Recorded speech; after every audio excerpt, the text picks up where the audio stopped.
nós temos passado.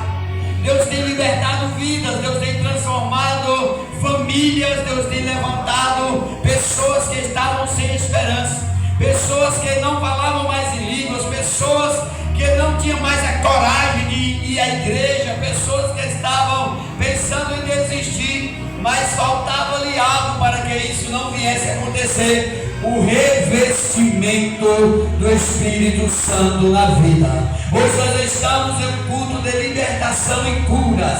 Talvez hoje você veja aqui nesta noite pensando ou dizendo: Senhor, eu estou curado, aliás, eu estou doente, eu estou com febre, eu estou com doença física. Mas deixa eu te dizer uma coisa: mais do que a cura física, Deus quer curar almas aqui nesta noite. Mais do que cura física, Deus quer libertar almas aqui nesta noite. Mais do que uma cura física, Deus quer libertar almas e curar a alma, porque a pior doença do ser humano não é a doença física, é a doença da alma. E Deus nesta noite te trouxe aqui. Deus marcou o encontro contigo, porque não é você, e não é eu, e não foi você, e não foi eu que marcou o encontro com Deus. Sabe por quê, irmãos? Porque a minha e a sua Bíblia vai dizer o seguinte: Jesus, em um dos seus discursos, olhando para os discípulos, disse: não foi vós que me escolhestes, mas eu que escolhi a vós. Oh, glória. Talvez você está pensando: hoje eu escolho ir para a igreja, hoje eu escolho para lá, para ver Deus falar. Mas deixa eu te dizer, foi Deus que te escolheu para tu estar aqui nesta noite. Não foi Moisés que teve um encontro com Deus. Oh, glória. A Bíblia diz que Deus teve um encontro com Moisés.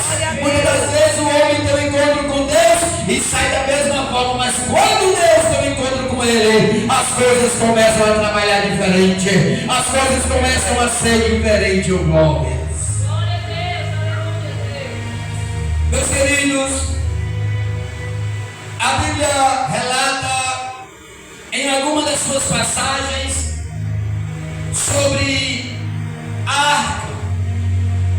E pelo menos 3 tipos de arcas é mencionado na Bíblia. E quando nós falamos de arca, na nossa lembrança, a primeira impressão que vem é a arca de Noé. Quem já viu a arca de Noé? Tão conhecida que até quadro nas paredes as pessoas pintaram, né? Acho que alguém aqui já viu, do meu tempo, alguém já viu o quadro lá e os animaizinhos andando para entrar.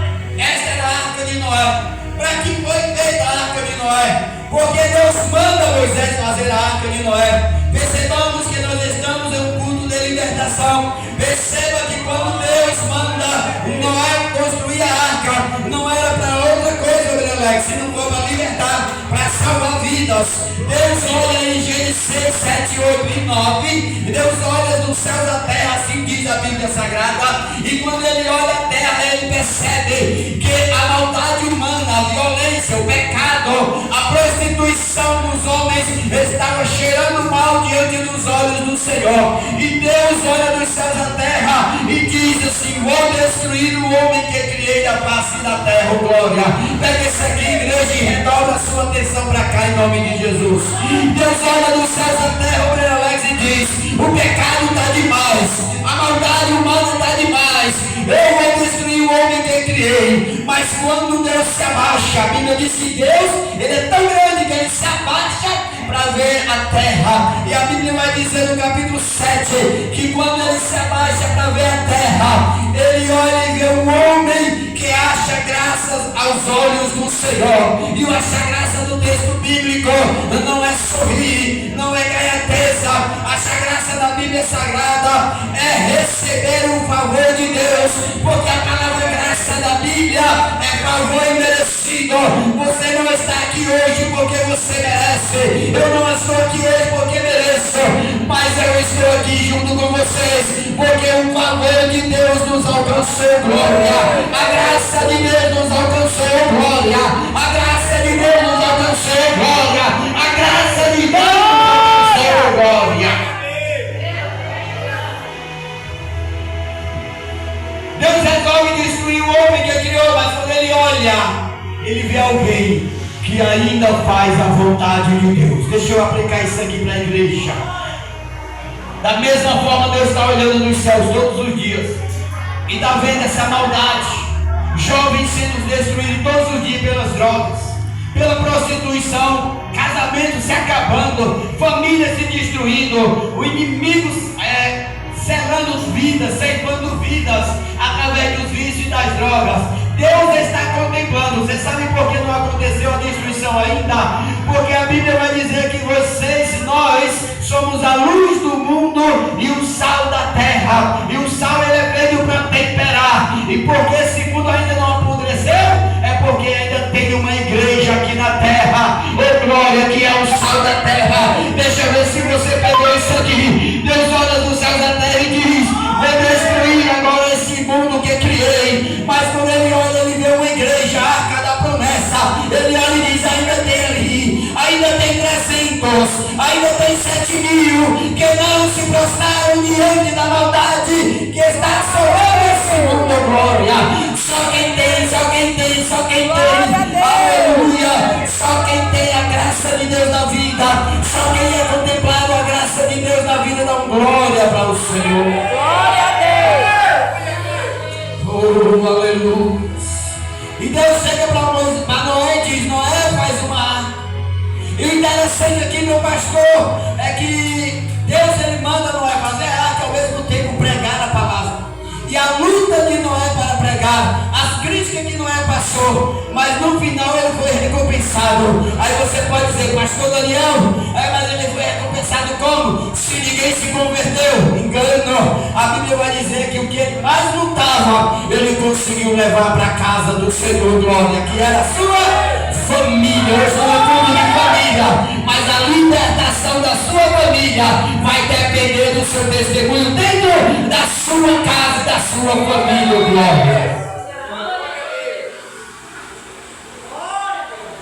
Escuta aí, irmãos. Pregarei o evangelho com a minha vida, e se preciso for, falarei alguma coisa. Vou traduzir. O meu testemunho, o seu testemunho é essencial para ganhar as vidas. A forma como nós nos comportamos diante do Senhor, diante da sociedade, diante da família, é que vai fazer a alma se render ao Senhor, glória. Eu sempre falo isso, irmãos, é o testemunho que ganha vidas. Você nem precisa pregar em muitas das situações. Alguém olha para você e só ele olhar para você ele já vai dizer: ali vai uma santa mulher de Deus, oh glória. Ali vai um santo homem de Deus. Você se lembra do profeta Eliseu, que passava lá naquela terra de Sunem, e a Sunamita, o habitante de Sunem, que o nome dela não é Sunamita, ela era um habitante da cidade de Sunem. E quando ela olha Eliseu pelo seu comportamento, pela forma de falar, pela forma de andar, ela diz: é um santo homem de Deus, oh glória. Sabe quando Deus filho você liberto? Sabe quando a sua família vai vir nos pés do Senhor? Quando eles olhar para você e dizer: é uma santa mulher de Deus, oh glória. É um santo homem de Deus, esse meu pai, essa minha mãe. Sabe por quê? Porque você está revestido do poder do Espírito Santo de Deus. A segunda arca da Bíblia Sagrada está citada em Êxodo 2. Capítulo 2 de Êxodo, a Bíblia diz que um varão da casa de Levi, com sua mulher, por nome Joquebede, ela tem um filho. E o interessante é que ela não foi ela que colocou o nome do menino. E a Bíblia diz que quando o rei Faraó vê o povo crescendo, porque mesmo afligido, versículo 1, capítulo 1, versículo 12 de Êxodo está dizendo: quanto mais eles eram afligidos, mais eles cresciam, glória. Eu vou repetir isso aqui, obreiro. É na luta que você cresce, oh glória. É no deserto que você cresce, oh glória. Sabe por quê? Porque é na luta e no deserto que você vai ver a provisão de Deus, oh glória. É na luta e no deserto que você vai participar da providência de Deus. Então não reclame pelas lutas. Não olhe para que Deus não lhe dê luta e que você não possa passar por luta. Não. Olha ao contrário, Senhor, eu sei que as lutas vêm. Porque tu diz lá em No mundo tereis aflição, mas tem de bom ânimo, porque eu, Senhor, venci. Ó Senhor, eu sei que eu não posso me livrar das lutas, mas o que eu te peço é: passa comigo nas lutas, oh glória. Meu pastor, tem muita gente orando errado, pedindo a Deus: Senhor, não deixa que aconteça, não deixa eu passar por essa prova, eu não quero essa prova, eu determino. Um evangelho falso tem por aí, né? Eu não aceito essa prova. Ei, quem não é provado não é aprovado, glória. Não existe aprovação, sem ser provado. Ninguém passa de ano no final do ano no colégio se não passar pela prova. E ninguém recebe a carteira CNH de habilitação sem fazer uma prova. E ninguém faz nada e não consegue nada, nem vitória, se não passar pela prova. Deus livrou, olha aqui, presta atenção. Deus livrou Daniel da cova. Ué, acabou glória. Deus livrou Daniel da cova dos leões, irmãos, ou não? Sim ou não? Sim ou não? Não. Glória. Deus livrou os 3 jovens da fornalha, sim ou não? Só o pastor que sabe. Amém, eu vou dizer para você: Deus não livrou Daniel da cova. Glória. Vou explicar porque você não vai ficar com dúvida. Deus livrou Daniel na cova. Livrar da cova se ele não tivesse entrado. Mas Deus não livrou porque ele não entrou. Deus livrou ele dentro da cova. Deus vai te dar livramento em meio à prova. Deus vai te dar vitória em meio à luta. Receba em nome de Jesus. Aplaude o nome do Senhor e diga: Senhor, muito obrigado pela luta, porque eu sei que tu estás comigo. Glória a Deus.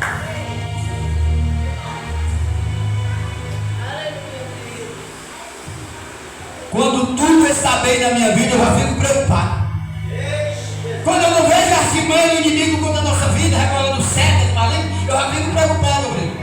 Eu já fico preocupado. Senhor, o que está acontecendo? Eu estou fora do prumo. Porque quem procura servir a Deus de verdade vai ter sempre lutas. Mas a garantia é: eis que estou convosco até os confins da terra. É a promessa de Deus. Lá em Isaías está escrito: ainda que uma mãe que amamente o seu filho venha a desprezar ou venha a esquecer, eu, o Senhor, jamais te desampararei. Oh glória. Para que promessa maior, irmãos? Para que promessa maior? E Faraó tenta matar todos os meninos. Ele dá ordem às parteiras dizendo: olha, toda mulher dos hebreus que nascer, não deixa viver, mas todo do homem do ser masculino, tu mata, oh glória. Mas deixa eu te falar uma coisa: quem tem promessa e propósito de Deus não morre, oh glória. A quem Deus colocou um propósito, ninguém vai conseguir frustrar.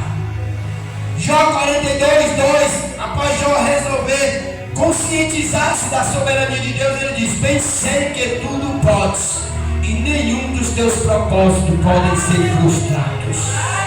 Oh glória. Ainda mais Isaías 43:13, ainda antes que houvesse dia, eu sou, e não há nada ou ninguém que possa escapar das minhas mãos.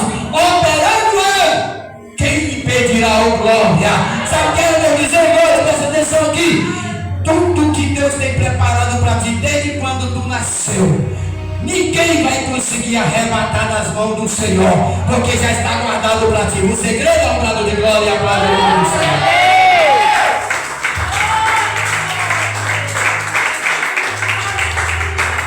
A mãe de Joquebede faz uma arca de junco.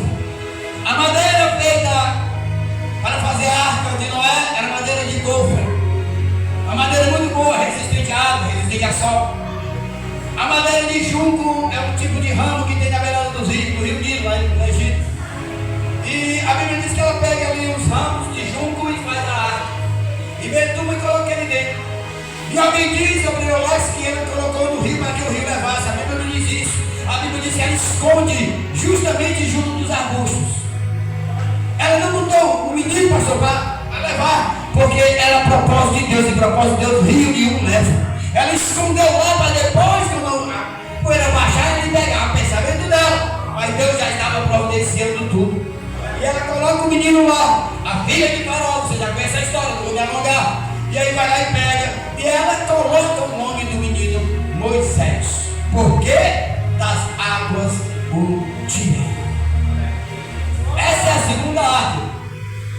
terceira arca mencionada aqui, e a primeira vez que esta arca é falada na Bíblia Sagrada é justamente no capítulo 25 de Êxodo, o texto que nós acabamos de ler.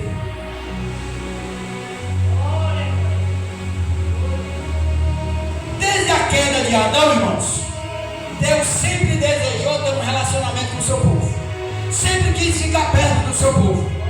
E aqui não é diferente. Moisés cresce, passa 40 anos. Moisés viveu 120 anos, 3 fases de 40. 40 anos viveu no Egito, conhecendo a cultura, conhecendo o palácio, conhecendo as estradas, as casas. Por quê? Porque anos depois ele iria voltar lá. E para que ele chegasse lá era preciso que ele conhecesse o lugar. Olha como Deus trabalha. Passou 40 anos no Egito, cresceu. Depois de 40 anos, sai e passa 40 anos no deserto. Tratamento, glória. Ninguém quer ser tratado hoje, pastor.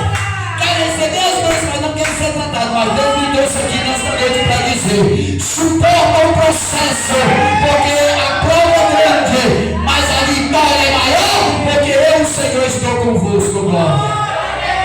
Só alcança o propósito quem supera as lutas.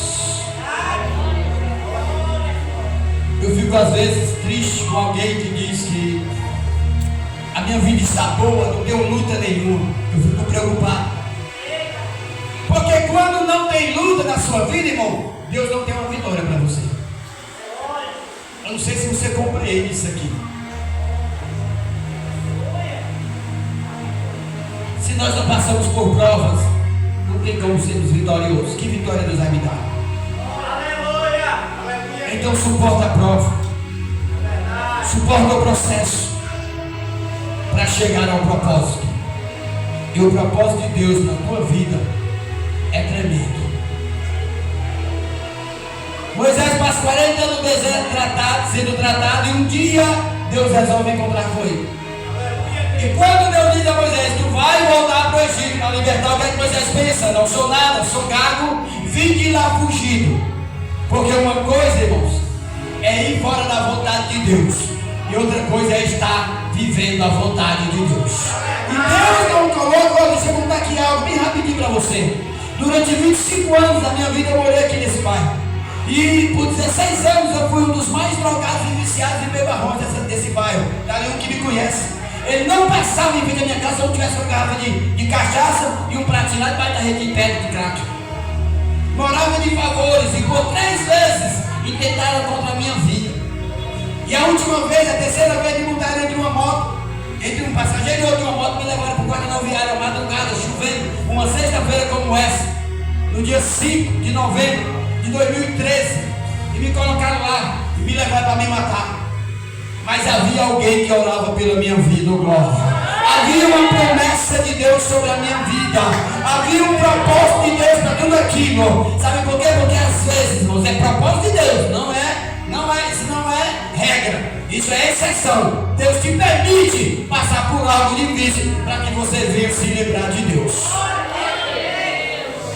E de lá eu pensei: agora é o fim. Agora não tem mais jeito. As 2 primeiras tentativas eles não conseguiram. Deus mandou o livramento. Mas nessa aqui não tem ninguém para derrubar. Porque as outras vezes sempre chegava alguém na hora: opa, esse aí não, opa, esse aí não, esse aí não, esse aí é meu. Eu dizia: esse aí é meu, esse aí trabalha para mim. E Deus dando livramento. Mas lá não tinha ninguém. Mas estava o dedo do Deus Todo-Poderoso para tampar o cano daquela pistola. Glória. Oh glória. Moisés saiu fugindo, mas Deus tinha propósito. Moisés estava vivendo fora do propósito, mas Deus tinha promessa. É diferente. Não importa o que você vive ou que alguém vive fora do propósito, importa se Deus tem propósito. Se ele tem, irmão, não te preocupa, porque mais cedo ou mais tarde ele vai se levantar do trono e vai trazer de volta para casa. O rapaz já pegou a pistola a primeira vez, nada de sair mal. A segunda vez, nada de sair mal, eu já comecei a me recomendar a Deus. Senhor, se tu me... é o que a gente mais fala: se tu me livrar dessa, eu vou para a tua casa hoje ainda. E no final de tudo, meu pastor, ele deu um chute na minha costela e disse: ô aleijado de sorte. Eu quase dizia para ele na hora, disse só para mim mesmo: sorte não, crente tem a providência. Eu posso estar longe, mas Deus tem propósito na minha vida. E aqui é providência. Crente não tem sorte, crente tem providência. promessa de Deus. O diabo tentou ceifar na minha vida algumas vezes, mas Deus, Ele não deixou eu me estar aqui hoje dizendo para você, contando testemunho vivo, experiência viva. E o texto sagrado vai dizer que Moisés volta ao Egito. E Deus disse para ele assim: volta ao Egito, porque aqueles que queriam tirar a tua vida já morreram. Se eu lhe disser, debaixo do sangue de Cristo e com convicção de fé, que eu ouvi essa mesma frase da boca de Deus nos meus ouvidos, lá na casa de recuperação que eu estava em 2015. Porque lá, irmãos, com o tempo você tem direito à folga. Quem não sei se alguém me conhece casa de recuperação, passei 3 anos e 4 meses na casa de recuperação. Por 6 meses que eu estava lá, eu já era monitor. E por 1 ano eu dava estudo bíblico para tudo quanto era gente. E saí para pregar nas igrejas, estando aí na casa de recuperação. Porque o ministério que Deus me entregou é grande, meu pastor. É um ministério grande, é ensinamento grande. Eu tenho velado e zelado por isso. Todos os dias eu enfrento lutas, mas nunca fui derrotado porque Deus não deixou. E aí um certo dia, meu pastor disse: você já tem direito à sua folga em 3 dias. Mas eu ia para onde? Eu não podia vir para cá, porque alguém queria me matar. E passou 1 ano, e passou 2. E na minha folga eu ficava lá mesmo, porque não tinha para onde ir. No 3º ano, com 4 meses, no dia 6 de janeiro de 2016, eu disse: pastor, eu estou indo embora. Porque Deus já havia me revelado que quem queria tirar a minha vida, quem tinha sido morto, toda aqui a maioria conhecia ele. A pessoa que o traficante foi morto aqui. Era conhecido e famosíssimo. E o que acontece? Eu vim. Você sabe o que eu disse, meu pastor, para o Senhor? Porque a minha família queria dizer assim: meu filho disse: pai agora vai lá para o interior, onde não tem nada. Não, vai para ali que ali é cheio de bocado. Eu disse: não, quando Deus mandou Moisés voltar, não foi para outro canto, não, foi lá para o Egito. Eu quero voltar para o Egito. Eu sei que agora eu não como pecador, mas como libertador. E as igrejas aqui, quase todas, já preguei quase todas elas, se não em todas, até nas Assembleias de Deus. Aqui mesmo eu preguei já umas 4 ou 5 vezes. Então por que, irmão? Porque Deus, ele liberta, ele leva a dar testemunho lá no mesmo canto. Quando Moisés chega, Moisés não chega mais como assassino. Quando Moisés volta, ele já não volta mais como aquele medroso, ele volta como um homem cheio de poder, porque Deus deu autoridade a ele.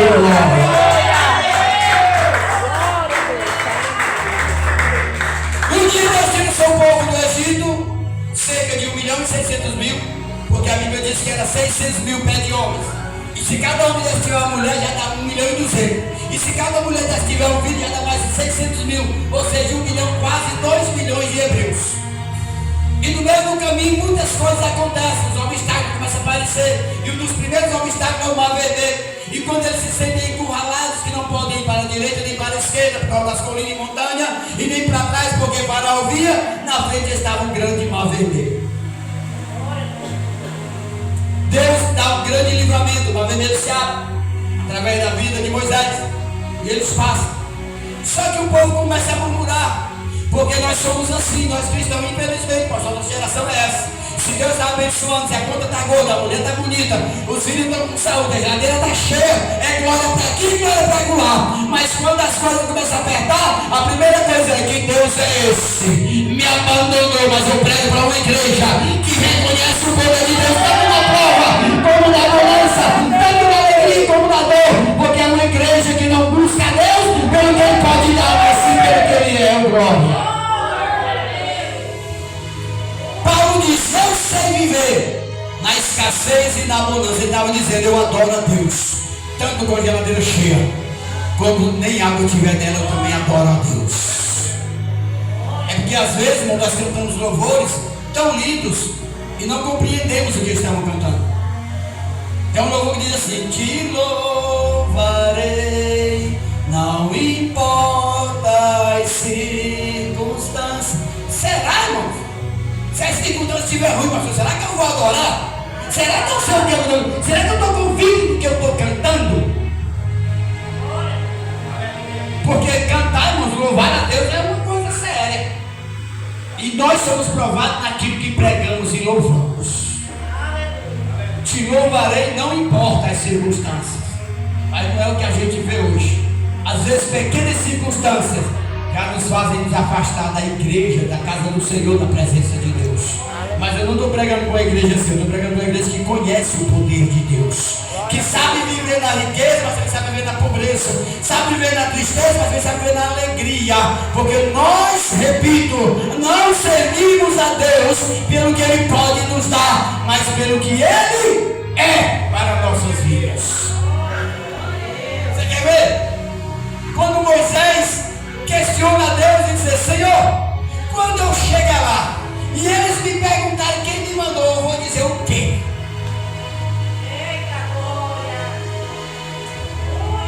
A resposta de Deus é: diga, o eu sou te envio. Não compreendeu? Vou explicar. Você sabe o que Deus estava dizendo? Diga para eles lá: eu sou o que vocês precisam que eu seja, glória. Ele precisa de libertação, eu sou o libertador, glória. Precisa de alimento, eu sou o povo, glória. Precisa de água, eu sou a água. Está com sede, eu sou a água. Precisa de cura, eu sou aquele que cura. Deus é tudo nas nossas vidas e Ele supre todas as nossas necessidades. Eu sou aquele que faz todas as coisas, diz o Senhor nesta noite. Glória a Deus, aleluia. E um dia Deus diz: Moisés, eu quero me relacionar com o meu povo, quero ficar mais perto do meu povo. Faz uma arca para que eu habite nela, para falar contigo. Porque era dessa forma: as pessoas tinham as suas queixas ou seus agradecimentos, chegavam para o sacerdote, falavam para ele, ele ia lá, falava com Deus, seja no monte ou na rocha, e Deus trazia a resposta. E essa arca, ela foi feita para que a presença de Deus fosse carregada dentro dela.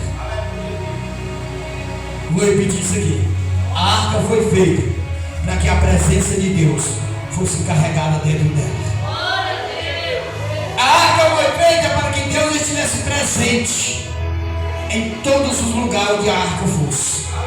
A arca é você nessa noite. A arca sou eu. Diga comigo mais uma vez, por favor: eu sou a arca. Eu sou a arca. Mais uma vez: eu sou a arca. Deu até certo por causa do ministério, né, pastor? Arca da promessa, né? Eu sou a arca. Ou seja, a Bíblia vai dizer o seguinte: vós sois templo de Deus e morada do Espírito Santo. Deus habita em cada um de nós. E se a arca foi feita para carregar a presença, você é a arca porque você carrega a presença de Deus. Vamos lá, para nós encerrar. De que madeira foi feita a arca, ô glória? Isso aqui é o centro, eu tenho que central da mensagem. A madeira chamada acácia, em outra versão cetim.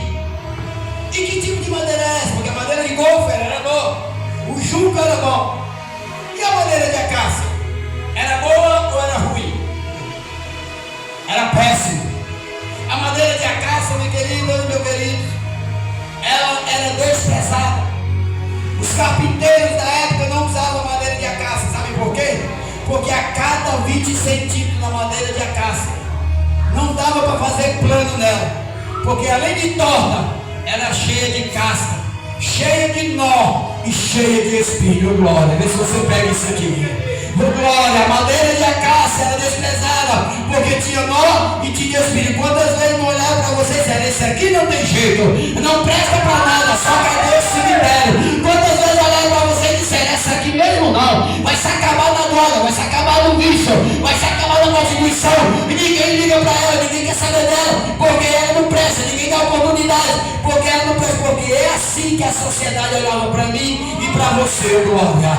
Mas um dia Deus olha dos céus à terra e vê essa casa cheia de nó, cheia de casca, cheia de espinho, e diz: ei, Moisés, é essa que eu quero. Mas Senhor, é toda torta, mas eu quero. Tem espinho, mas eu quero. Tem nó, mas eu quero. Eu vou transformar em uma arca, glória.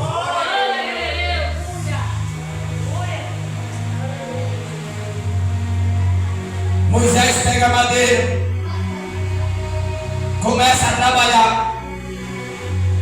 Só que ela chega nas mãos de Moisés, madeira de acácia, cheia de nó e espinhos. Mas acontece algo, que existe uma mudança, meu pastor, de uma hora para outra. Naquela madeira, a Bíblia vai dizer que quando ela chega nas mãos dos carpinteiros que Moisés escolheu, ela chega cheia de nó, ela chega cheia de espinho. Oh, glória. Foi assim que eu e você chegamos na casa do Senhor. Foi assim que eu e você éramos quando nós éramos do mundo. Agora nós somos revestidos. Oh, glória.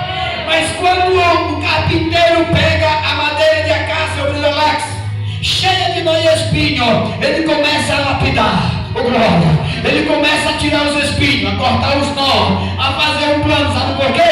Porque hoje tem um evangelho por aí que diz: vem como está e continua, mas aqui não. Passou naquela porta para cá, pode vir cheio de nó, pode vir drogada, pode vir medo, pode vir prostituta, mas chegou aqui, vai ser transformado na mão do carpinteiro e vai ser revestido com o Espírito Santo de Deus, a paz do Senhor da glória. Não tem problema, né, pastor? Pode vir cheio de nó, não tem problema não. Venha com casca grossa, venha cheio de espinho, mas chegou aqui, vai ser transformado pelo poder de Deus, a glória. Hoje os seus podem ser cheios de espinho, pode tomar ali, está cheio de nó, mas deixa eu te dizer uma coisa: se chegar aqui, que Deus vai trazer, vai ser transformado em nome de Jesus. Vai virar a arca, oh glória. E qual é a diferença da madeira de acácia para a arca, Daniel? É simples: o revestimento do poder de Deus. Você sabe qual é, o que é que faz nós diferentes dos outros povos? Será que é a beleza física? Será que é a riqueza? O carro do ano, a casa bonita que me faz diferente dos outros?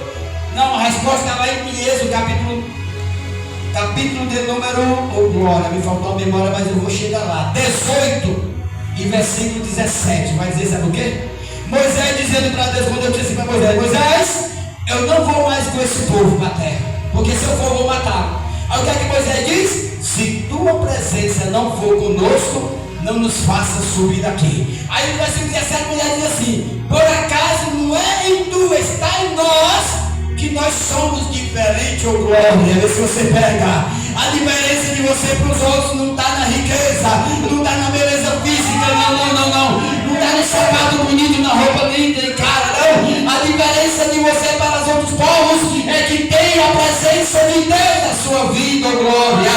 O mundo precisa olhar, pastor, e ver-nos como arca e não como madeira de acácia cheia de nó. Mas só é possível isso com o revestimento. Quando a madeira chega na mão de Moisés, o Senhor diz o quê? Reveste com ouro puro, símbolo de pureza do Espírito Santo, por dentro e por fora. Aí eu pergunto para mim mesmo: por que por dentro, se ninguém vai ver? O texto me revelou e disse: por dentro é a transformação da tua própria vida, glória. E por fora para transformar vidas lá fora. Você está transformado. Alguém olha para você e diz: é diferente, glória. Já chegaram várias pessoas para minha esposa dizendo: se tu tivesse conhecido esse aleijadinho antes, tu não tinha casado com ele, não. Tu não sabe quem é esse aleijadinho, não. Tu não sabe quem era ele, não. Alguém que me conhece dizia isso para ela: se você soubesse quem era esse aleijadinho, você não tinha casado com ele, não. Só que ela não me viu como arco, como madeira de acácia. Ela já me conheceu como arco para a glória de Deus. Sabe por quê, irmãos? Porque o revestimento do Espírito Santo, ele transforma primeiro por dentro. Eu não posso ser brilho, eu não posso ser revestido por fora se eu não sou revestido por dentro. Porque o brilho de fora só reflete porque existe um brilho por dentro, glória. Primeiro buscamos a nossa libertação, para depois nós libertarmos aqueles que precisam, glória. Essa é a libertação completa nesta noite. O revestimento. Eu vou correr para encerrar, porque já passou, foi da hora. Mas deixa eu dizer só uma coisa. Só que quando Deus, pastor, faz a arca, Ele não deixa ela vazia. Sabe por quê? Porque quem é vazio não é arca, é baú. E baú é que é vazio, não está as coisas do inimigo, mas quem é arca não. E Deus mandou colocar 3 coisas dentro da arca, pastor. Glória. Agora vai pegar, mas Deus vai libertar nessa noite. Oh, aleluia. Os 3 elementos Deus manda colocar dentro da arca. Porque Deus quer arca. E arca tem que ter água de Deus dentro. O primeiro elemento colocar na arca, qual foi, Daniel? O pote de maná.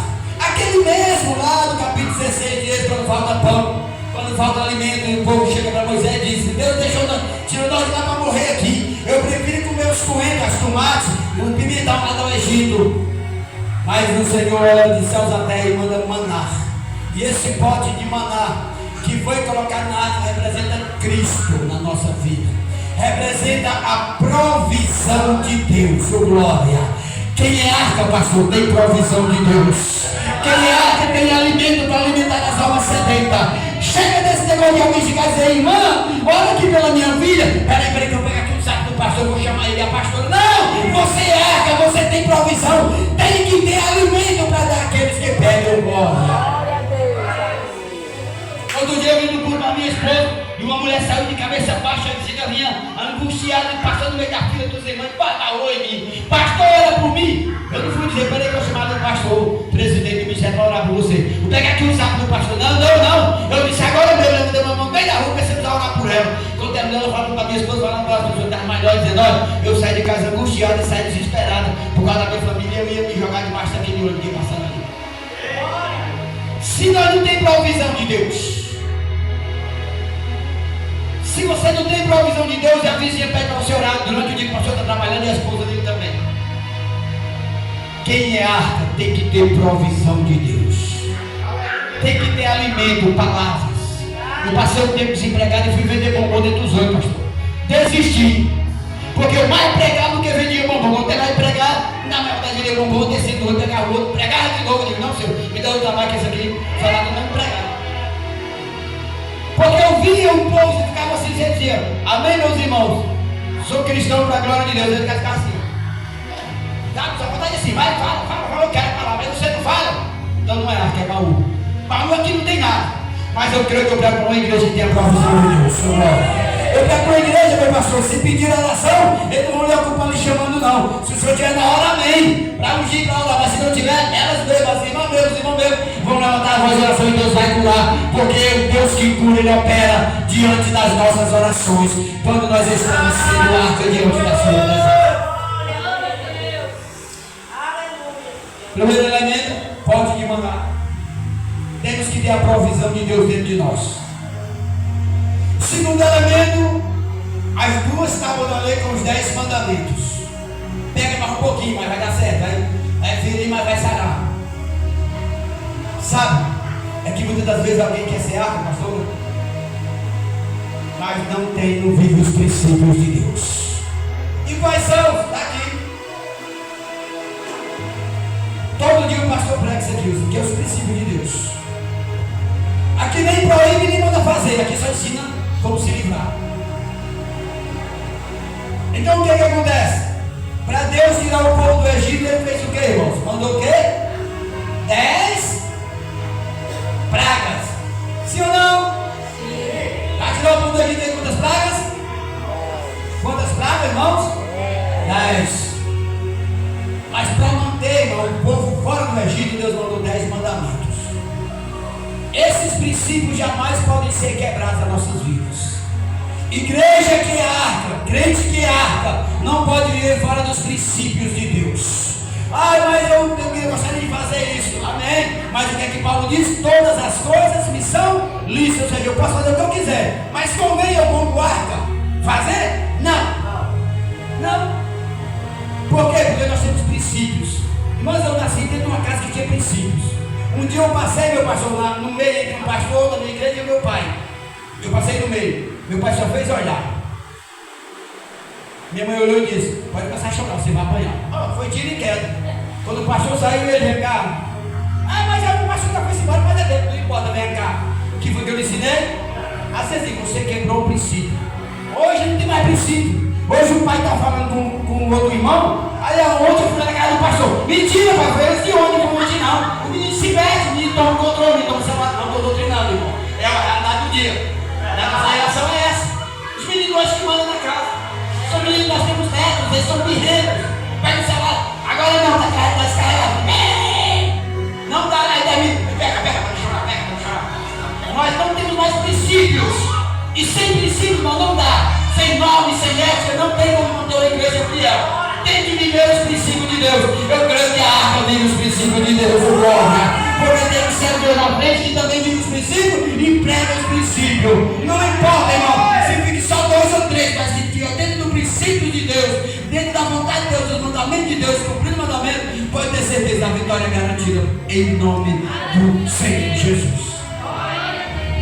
Para encerrar, o terceiro elemento, a vara de Arão que floresceu, algo que representa a escolha de Deus contra aqueles que são rebeldes. Aqui fala um pouquinho mais de liderança. Quantas vezes alguém me disse que era para estar ali, não era o pastor Tessano, era eu. A igreja só vai crescer se for eu. Aí só vai ter louvor bonito no playback se for eu. Se for o obreiro Alex, me permita a expressão, vou pregar, eu nem vou para a igreja. Alguém que quer tomar o lugar do outro. E Arão quis fazer isso, inclusive por Miriam. Só, irmãos, que Moisés passa 40 anos, né, pastor, com o povo. Sofreu.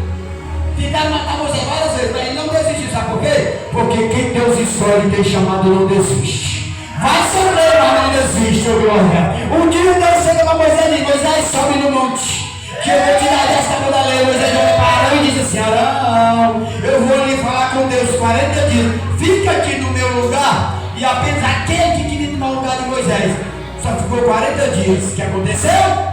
O povo fez o bezerro de ouro. Sabe por quê? Porque se não for chamado, escolhido por Deus, não vai aguentar a pressão do povo, glória. É assim ou não é, meu pastor? Irmão, já tomaram o microfone da minha mão. Quem é que está dando estudo bíblico? Sou eu, que eu sou teólogo, não é você não. Você está dando estudo bíblico de ganhar. Nem tem teologia. Eu não preciso dizer para ninguém, tá? Mas nem tem teologia. Quem era para estar era eu. Se fosse para você estar aqui, eu tinha te colocado. E um dia ele foi ficar no meu lugar, foi dar um estudo, e foi o pior estudo da vida dele. O pastor disse: nunca mais no mundo eu boto ele. Sabe por quê? Não é porque ele seja puro, saiba não. É porque não tem chamado para aquilo. Se tiver chamado, vai sofrer, mas não vai desistir. Moisés quase morre. Muitas vezes Moisés assim: Senhor, por que matar? Mas o chamado fez com que Moisés fosse até o final da sua vida. Mas, irmãos, e o outro símbolo do cajado de Arão é a autoridade. O cajado, ele é autoridade. Se você estudar e se aprofundar mais um pouco, você vai ver que todo cajado ele é maior do que o pastor. Pode pesquisar aí no Google da vida aí.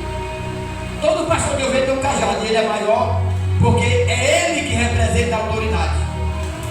Quando Davi escreve o salmo dele, ele diz: o Senhor, né, o fulano ou o ciclano que me consola. Não, ele diz: a tua vara e o teu cajado, a correção e as bênçãos vem do cajado da autoridade. Quem é arca tem provisão, quem é arca vive os princípios, e quem é arca tem autoridade, ô glória. Eis que eu vos dou autoridade, disse o Senhor Jesus, para pisar de cabeça de serpente. Sabe o que é isso aqui, irmãos? É que quando Deus te levantou do pó e te trouxe para cá, para essa igreja, Deus também te deu autoridade, para quando o inimigo se levantar, você dizer: aqui não, Satanás, aqui tem autoridade, aqui tem um cajado que é maior do que eu sou pequeno, mas a autoridade que Deus me deu é grande, para a glória do nome do Senhor. Quantas vezes o diabo não usa pessoas para citar a Bíblia inteira para querer envergonhar o servo de Deus? Nós estávamos evangelizando uma vez numa praça, chegou um camarada lá e: ei, você não sabe disso? Eu conheço a Bíblia, eu conheço a verdade. Você nunca viu a verdade, nem conhece. Porque conhecer a verdade é relacionamento. Se você não tem uma convivência com Deus, você não conhece a verdade. Não, porque não sei o que estava querendo aterrar o obreiro que está dando a palavra. Pedi autorização do meu pastor, ele me autorizou. Eu fui lá e disse: cale a sua boca, aqui não, Satanás. Aqui tem autoridade. Sabe por quê, irmão? É um bêbado. Gelou o irmão na Bíblia. Cuidado, irmão, porque o diabo também tentou usar a Bíblia para tentar Jesus. Então esse negócio não é porque você esteja fraco, não. É a artimanha do diabo querendo usar a própria palavra para lhe envergonhar. Quando vier essas coisas, diga: aqui não, Satanás. Eu tenho autoridade do Senhor. E nem que você não saiba explicar a Bíblia, mas você diga isso com autoridade, que você vai ver no correr. Então quem é arca tem provisão, quem é arca vive os princípios, e quem é arca tem autoridade. Só quem tem autoridade de Deus essa noite. Só quem vai enfrentar o inimigo e dizer: aqui não, Satanás. Em nome do Senhor Jesus, aqui não. Você não vai destruir a vida do meu esposo, do meu filho nas drogas. Ele vai estar lá em Lodebar, mas Deus vai se lembrar da minha aliança com ele e vai trazer ele de de volta para a casa do Senhor. Quem crê dá um brado de glória. E eu já agradeço a minha oportunidade em nome de Jesus. A paz do Senhor nessa noite.